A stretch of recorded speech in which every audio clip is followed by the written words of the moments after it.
Bonjour de Rolles, aujourd'hui ensemble, nous allons découvrir un autre pays que la Bretagne, la Catalogne, parce qu'avec elle, nous partageons une histoire assez semblable et un même combat, celui de la volonté de préservation des différentes nations et libertés humaines. Un peuple, une histoire, une culture, une langue, des sentiments communs, voici ce qui définit une nation, mais qui très souvent, hélas, pour des motifs de domination économique, ne laisse pas à ces nations la chance que s'exerce aussi chez elles une réelle démocratie. L'histoire de la Bretagne et de la Catalogne, depuis le Moyen-Âge jusqu'à nos jours, est similaire sur de nombreux points, et c'est ce que nous allons vous présenter durant cette brève introduction. Au IXe siècle, la Bretagne, tout comme la Catalogne, subissent les assauts guerriers des Francs. C'est en vain que Charlemagne tenta à plusieurs reprises de conquérir la Bretagne, qui devint royaume sous Nominoé dès 845, mais il conquit la Catalogne en 801, qui par sa défaite devint un territoire franc et le resta jusqu'en 987, date à laquelle la Catalogne, attaquée par les Ottomans et ne recevant aucun secours du royaume duc Capet, se sentit libérée de l'hommage lige qu'elle avait dû rendre aux Francs en raison de leur non-respect de l'obligation d'entraide mutuelle que consistaient les devoirs entre seigneurs et vassaux.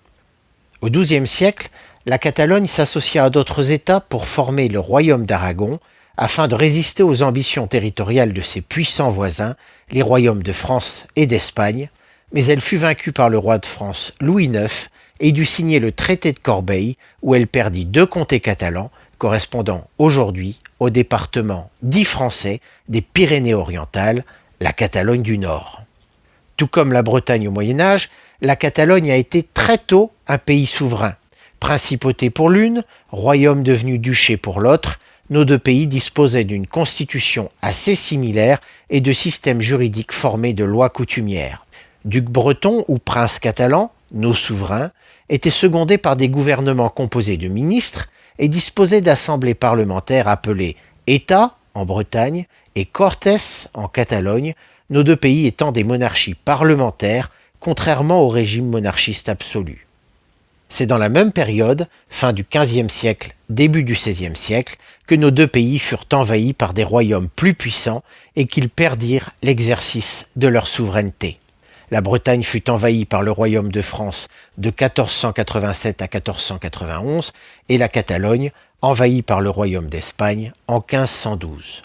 Bien qu'Anne de Bretagne réussit à réaliser un traité international en 1499 reconnaissant par la France la totale indépendance de la Bretagne, dès 1532, la Bretagne fut annexée par la France comme la Catalogne l'avait été par l'Espagne 20 ans plus tôt. C'est également durant le même XVIIIe siècle que Catalogne et Bretagne perdirent leur autonomie.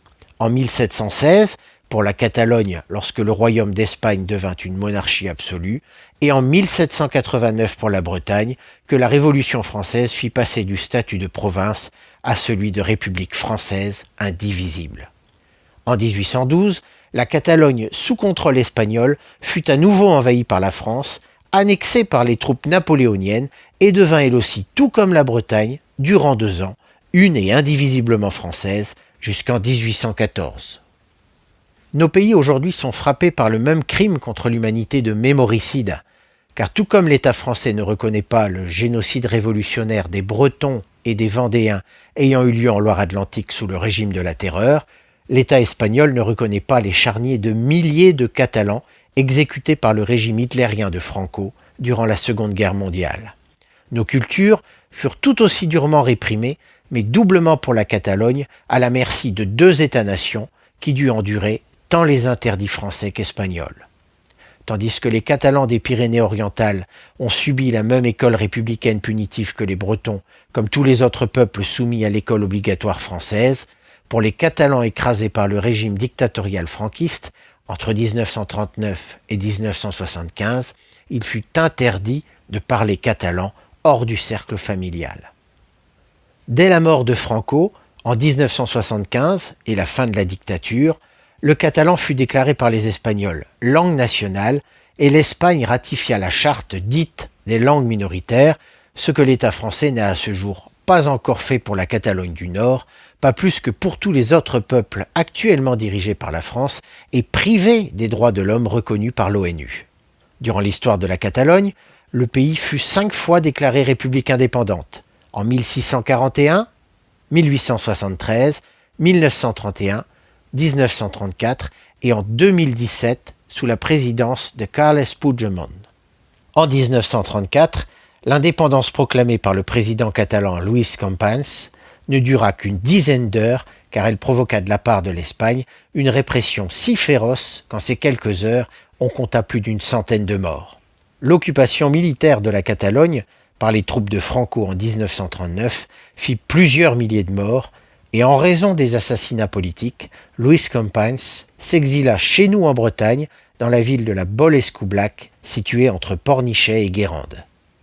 C'est hélas en Bretagne qu'il fut arrêté par un policier espagnol assisté de la Gestapo et de la police française pétainiste le 13 août 1940. Il fut renvoyé en Catalogne où après avoir été torturé, il fut exécuté à Barcelone le 15 octobre 1940, refusant qu'on lui bande les yeux, pieds nus à sa demande pour pouvoir une dernière fois fouler la terre de Catalogne en criant à ses bourreaux « Visca Catalunya » pour la Catalogne. À la mémoire du président Lluís Companys, une plaque commémorative a depuis été apposée à la Baule-Escoublac dans le comté de Nantes. Avec environ 36 000 km² pour l'ensemble de la Catalogne et 34 000 pour la Bretagne, 8 millions de Catalans et un peu moins de 5 millions de Bretons, nos pays représentent tous deux une manne financière conséquente pour les États-nations que sont l'Espagne et la France. Tout comme les Bretons ne connaissent pas leur histoire, à défaut d'une éducation orientée, ils ne disposent d'aucun média réellement indépendant et ignorent les raisons ayant amené Carles Puigdemont à déclarer l'indépendance de la Catalogne en 2017, ni des conséquences impensables au XXIe siècle en Europe que l'Espagne a fait subir à des personnels élus catalans pour avoir simplement exercé le droit à l'autodétermination qui est un droit international reconnu pour tous les peuples par les Nations Unies. Il y a aujourd'hui 3 ans, jour pour jour, que le peuple catalan a voté pour l'indépendance de son pays. Pour en parler et pour mieux comprendre ce qu'a vécu la Catalogne et ce qu'elle vit toujours, j'ai souhaité m'entretenir auprès de l'un de ceux qui a vécu au plus près ces événements, M. Jaume Bardolet, qui était au moment de tous ces faits le coordinateur international de l'Assemblée de Catalogne. Bon dia, Jaume. Pouvez-vous sommairement nous expliquer pourquoi et comment Carles Puigdemont a décidé de déclarer le 10 octobre 2017 l'indépendance de la Catalogne, puis assez vite ensuite de la suspendre? Vous me demandez de répondre sommairement, et je vais essayer de le faire en quelques mots. La déclaration d'indépendance était la conséquence directe du résultat d'un référendum, qui était contraignant conformément à la législation approuvée par le Parlement de la Catalogne. Cette déclaration a été par après suspendue devant la menace sérieuse et tangible d'une répression sanglante de la part des autorités espagnoles, ainsi que de la pression de certains dirigeants internationaux qui proposaient la résolution des conflits autour d'une table de négociation. Cette négociation, il faut le dire, n'a jamais eu lieu. Comment s'est prise la décision de décider d'organiser un référendum citoyen? Une large majorité de Catalans considère que la Catalogne est une nation qui a la vocation d'exercer le droit à l'autodétermination tel que reconnu par les Nations Unies.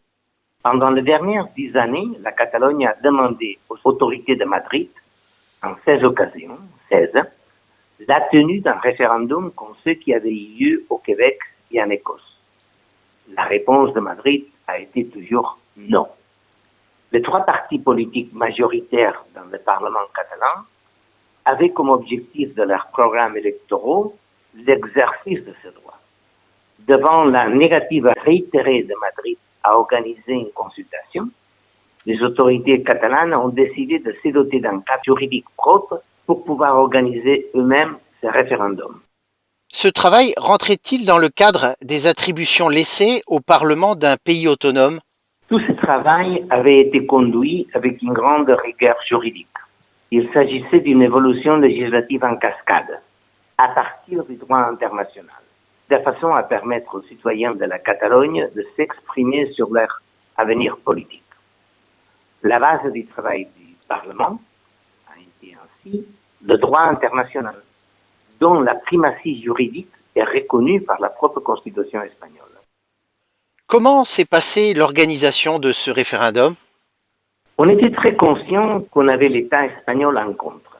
On ne pouvait pas s'appuyer sur les dispositifs électoraux qu'on utilisait traditionnellement. Base légale, centres électoraux, bureaux de vote, urnes, bulletins de vote, etc. Il fallait partir de zéro. La base légale du référendum était la législation catalane. L'organisation matérielle et logistique devait se faire de façon autonome et avec beaucoup de précautions. Des milliers de volontaires ont été mobilisés. Le cens électoral a été établi sur une base de registre, comme aux États-Unis. Le cens était universel. Un système informatique sécurisé a été mis en place. Les municipalités et la société civile ont facilité des locaux pour exercer le vote. Les volontaires les ont maintenus opérationnels. Les urnes ont été importées de la Chine via la Catalogne française et introduites clandestinement en Catalogne et gardées chez des centaines de volontaires qui les ont déposées dans le bureau de vote. Les bulletins de vote ont été aussi imprimés clandestinement. Les gens se sont-ils déplacés pour venir voter? Comment s'est passée cette journée? Pendant les jours qui précédaient la date du référendum, la Catalogne a vécu une forte pression policière et paramilitaire espagnole. Des milliers de policiers et d'agents de la Guardia Civile avaient été envoyés en Catalogne et logés dans des bateaux et dans des campings. Des registres et des arrestations se suivaient, toujours à la recherche des urnes et des bulletins de vote. Le système informatique du gouvernement catalan était bloqué. Les intimidations sur l'administration catalane et sur la société civile étaient incessantes. La Catalogne était un pays occupé. Le jour du référendum, très tôt le matin, les gens se déplaçaient vers le bureau de vote, qui était protégé par des centaines de volontaires. Le sens universel et le système informatique soutenu par des volontaires leur permettaient d'exercer leur droit de vote. Mais tout de suite, ces milliers d'agents de la police et de la Guardia Civile se sont déployés pour tous les territoires pour empêcher par la force la tenue du référendum. La violence exercée était hors mesure. Des portes de bureaux électoraux étaient effondrées à coups de marteau. Les gens qui pacifiquement faisaient la file pour pouvoir voter étaient matraqués. Des balles de caoutchouc étaient tirées sur des électeurs pacifiques. Les caméras de télévision des médias de tout le monde ont enregistré ces événements. Ces images ont parcouru le monde et toute la communauté internationale était indignée du comportement des autorités espagnoles. Pour ceux ayant pu assister aux vidéos tournées de cette journée de référendum, les Catalans ont ce jour-là supporté une grande violence sans y répondre, en y faisant face avec un pacifisme déterminé. Qu'est-ce qui a permis aux vôtres de ne pas succomber à la violence et de rester tout au long de cette journée des pacifistes exemplaires pour le monde entier? Le mouvement indépendantiste catalan est fondamentalement pluriel, démocratique et pacifique. Pluriel parce qu'il comprend des positions politiques diverses, de la démocratie chrétienne jusqu'à la gauche antisystème. Démocratique parce que l'élément central est l'exercice du droit d'autodétermination et le respect des droits fondamentaux. Pacifique parce qu'il refuse tout recours à la violence. En fait, c'est un mouvement qui s'insère complètement dans la culture de l'action non violente. Que s'est-il passé ensuite pour Carles Puigdemont et les parlementaires qui avaient décidé de tenir ce référendum malgré l'interdiction faite par l'Espagne? La réaction des autorités espagnoles a été brutale. L'autonomie de la Catalogne a été suspendue. Le Parlement a été dissous. Le gouvernement espagnol a pris le contrôle des institutions catalanes et la répression contre les dirigeants civils et politiques catalans a été lancée. Une partie du gouvernement a été arrêtée et mise en prison. L'autre partie a pris le chemin de l'exil. La présidente du Parlement a été emprisonnée pour avoir permis des débats parlementaires. Les dirigeants des principales associations de la société civile ont été incarcérés pour avoir organisé des manifestations pacifiques. La répression s'est étendue vers des journalistes, des membres de la société civile et des fonctionnaires de l'administration catalane. Comment se fait-il que nous n'ayons rien ou très peu vu de toute votre actualité? Comment se fait-il qu'aucun média télévisuel français n'ait clairement pas abordé le fait que pour avoir seulement décidé de tenir un référendum citoyen, des élus catalans ont été condamnés et croupissent en prison comme des criminels. On peut dire qu'il y a une censure générale organisée par les États-nations et une entente entre des pays comme l'Espagne et la France, parce que ces sujets font écho avec la situation de beaucoup de pays et de peuples, comme celle du peuple breton. Il y a une sorte de solidarité entre États pour protéger le statu quo et beaucoup d'hypocrisie. Les mêmes États qui se scandalisent de la violence exercée par les autorités de Biélorussie contre ses citoyens ferment les yeux lorsqu'il s'agit de l'Espagne. Ceci est une violation flagrante des principes fondamentaux qui sont à la base de l'Union européenne. Aujourd'hui même, l'actuel président de la Catalogne, Joaquim Torra, est soumis à un processus judiciaire pour l'écarter de la présidence à cause de son refus à retirer une banderole en support de prisonniers politiques. C'est un scandale. Mais c'est une affaire qui ne semble pas intéresser la presse européenne. Est-il vrai qu'en Espagne, il y a deux courants qui s'opposent, l'un humain, plutôt favorable à l'idée d'autoriser la diversité de territoires, et un autre plutôt guerrier et centralisateur? Oui, il est vrai. L'Espagne est le seul pays au monde où le fascisme n'a pas été vaincu. Après la Deuxième Guerre mondiale et la disparition d'Hitler et de Mussolini, l'Espagne a continué sur la dictature de Franco encore 40 ans. Franco est mort dans son lit. Le régime franquiste a évolué pour se donner une apparence de démocratie, mais sans renier de son passé. La plupart des structures d'État, telles que la police, l'armée, la magistrature et le haut fonctionnariat, n'ont fait l'objet d'aucun exercice d'épuration. L'Espagne n'a pas eu son processus de Nuremberg ou son exercice de dénazification. Le franquisme sociologique continue à contrôler les mécanismes de pouvoir, quelle que soit la couleur du parti au gouvernement à Madrid. L'autoritarisme, le centralisme et la répression des minorités nationales sont des éléments essentiels de ce franquisme sociologique tellement puissant. En 2004, dans le métro de Madrid, il y a eu un attentat terroriste islamiste ayant fait 200 victimes innocentes au moment des élections nationales espagnoles. Est-il vrai que le conservateur Mariano Rajoy, qui était le numéro 2 du gouvernement Aznar, a accusé dans un but électoraliste les Basques et les Bretons en disant qu'il s'agissait probablement d'un attentat de Basques fourni en explosifs par du matériel volé en Bretagne à Plévin par le FLB, alors que tous les éléments déjà en sa possession désignaient une revendication radicale islamiste. Est-il vrai que c'est ce genre de manipulateur politique que vous avez eu face à vous? Hélas, oui. L'Espagne manque de culture démocratique. Pour ce franquisme sociologique dont j'ai parlé auparavant, le concept de l'unité de l'Espagne est un principe essentiel. L'intérêt de l'unité de l'Espagne justifie les mensonges, la tricherie, la guerre sale et la persécution de la dissidence politique. Devant l'intérêt de l'unité de la patrie, les concepts de justice, de démocratie, d'équité, de respect des droits perdent toute valeur. Plusieurs médias ont présenté intentionnellement le fait que l'exil de votre président Puigdemont aurait été une forme de lâcheté en argumentant sur le fait qu'il n'avait pas assumé de rester en Catalogne. Pouvez-vous nous expliquer pourquoi il a quitté la Catalogne? Pour quelles raisons essentielles? Le vice-président Junqueras et certains membres du gouvernement ont décidé de rester en Catalogne et ont été mis en prison. C'est certainement héroïque, mais d'une très faible utilité.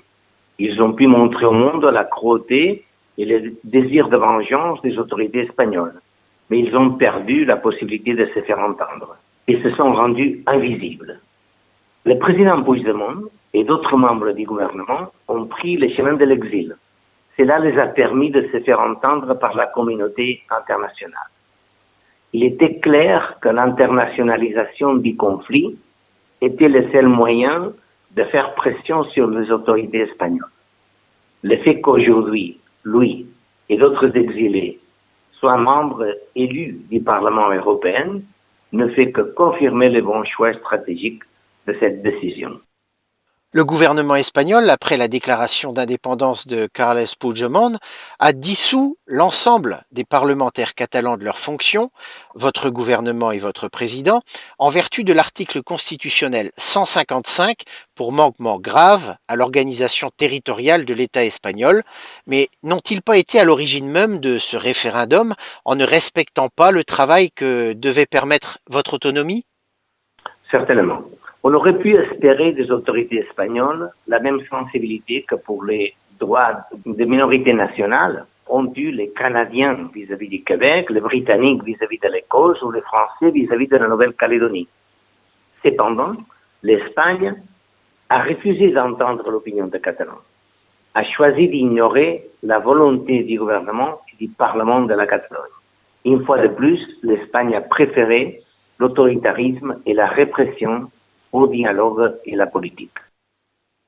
Après la dissolution de votre Parlement, il y a eu une nouvelle élection dite régionale, mise en place par le gouvernement espagnol, et Carles Puigdemont a mené à distance la campagne pour ces élections. Quels ont été les résultats de ces élections? Malgré l'exceptionnalité de cet exercice, malgré toutes les difficultés imposées par les autorités espagnoles pour un déroulement normal de ces élections, et malgré le climat de répression, le résultat des élections a été un Parlement avec une majorité absolue de partis indépendantistes. Donc un échec pour le gouvernement de Madrid. L'Espagne, qui avait émis un mandat d'arrêt contre Carles Puigdemont pour sédition, puis l'avait suspendu, l'a finalement fait arrêter via ses services secrets espagnols en Allemagne par la police allemande, mais la justice allemande n'a pas retenu la charge de sédition et l'a relâché, ce qui lui a permis de retourner en Belgique pour travailler. Pensez-vous que la lourde responsabilité de l'Allemagne nazie durant la Seconde Guerre mondiale, ayant amené l'exécution de Luis Companys, a été l'un des éléments ayant amené la justice allemande à décider de prendre une décision juste? Honnêtement, je ne le crois pas. L'Allemagne a assumé sa responsabilité collective pour la Deuxième Guerre mondiale. Le gouvernement allemand a demandé pardon aux Catalans pour le rôle que l'Allemagne a joué lors de l'arrestation et déportement du président Companys et qui ont conduit à son assassinat par Franco. Je crois que la justice allemande a pris une décision basée sur des critères strictement juridiques et pas politiques. D'ailleurs, comme l'ont fait aussi la justice britannique, belge et suisse dans les cas des autres exilés catalans, en refusant des demandes d'extradition des autorités espagnoles. En réalité, il faudrait parler d'une justice espagnole qui fonctionne de façon différente à celle des autres justices de démocratie européenne. L'Espagne est l'exception. Carles Puigdemont, ainsi que plusieurs Catalans emprisonnés, ont mené campagne pour les élections européennes et ils ont été élus, mais l'Espagne, dès le début, s'est fermement opposée à la prise de fonction de votre président en tant que député européen. Comment la situation a ensuite évolué? Une fois de plus, la justice espagnole n'a pas rendu justice. Elle a fait preuve d'un positionnement arbitraire et d'une forte politisation. C'est la Cour de justice européenne qui a dû trancher, et grâce à laquelle les 3 députés catalans en exil ont pu siéger au Parlement européen. Il faudrait mentionner le fait que le vice-président Junqueras, lui aussi, a été élu membre du Parlement européen. Mais sa situation d'emprisonnement a permis aux autorités espagnoles de lui refuser sa prise de fonction. Le tribunal de justice européen n'ayant encore eu l'occasion de se prononcer par rapport à lui. Le procès des 12 inculpés indépendantistes catalans, qui a duré plus de 4 mois, s'est terminé le 12 juin 2019 et la décision de justice, si on peut encore l'appeler ainsi, était rendue le 14 octobre 2019. Quelles ont été les condamnations pour les élus catalans inculpés? Le vice-président Junqueras a été condamné à 13 ans de prison. Oh, Les autres membres du gouvernement, entre 10 et 12 ans. c'est fou. La présidente du Parlement, Carme Forcadell, a 11 ans et demi, et les dirigeants des associations de la société civile à 9 ans chacun. Comment vivent aujourd'hui les ministres catalans et la présidente du Parlement régional leur emprisonnement et quelles sont leurs conditions de détention? La morale est haute, mais la prison est dure. Les autorités judiciaires espagnoles continuent à s'acharner contre les indépendantistes catalans en leur refusant des droits pénitentiaires qui sont reconnus par la loi. Le groupe de travail des Nations Unies contre les détentions arbitraires a demandé à plusieurs reprises sa mise en liberté, comme Amnesty International. L'Espagne a choisi d'ignorer les résolutions des Nations Unies et les demandes d'Amnesty International. En raison de sa situation d'exilé, savez-vous aujourd'hui comment Carles Puigdemont vit cet exil forcé loin de son pays? L'exil est aussi dur.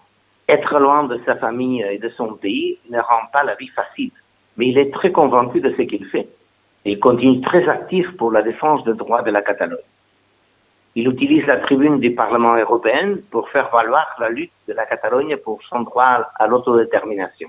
Et en même temps, il préside le Conseil pour la République catalane, qui est un organe transversal qui regroupe l'ensemble des forces politiques et sociales en faveur de l'indépendance de la Catalogne. À la fin de la Seconde Guerre mondiale, il a été décidé de créer l'ONU afin de résoudre les problèmes liés à la non-reconnaissance de nations par d'autres, ayant été les causes principales de toutes les dernières guerres, tout en garantissant aux pays membres une clause de non-ingérence dans la politique interne des États membres. Pensez-vous que cette construction d'une Europe figée, qui s'est satisfaite de ne pas intervenir dans les évolutions nécessaires européennes, n'est pas aujourd'hui en partie collectivement responsable du sort injuste réservé à vos prisonniers politiques? Nous avons beaucoup d'espoir dans l'internationalisation des conflits.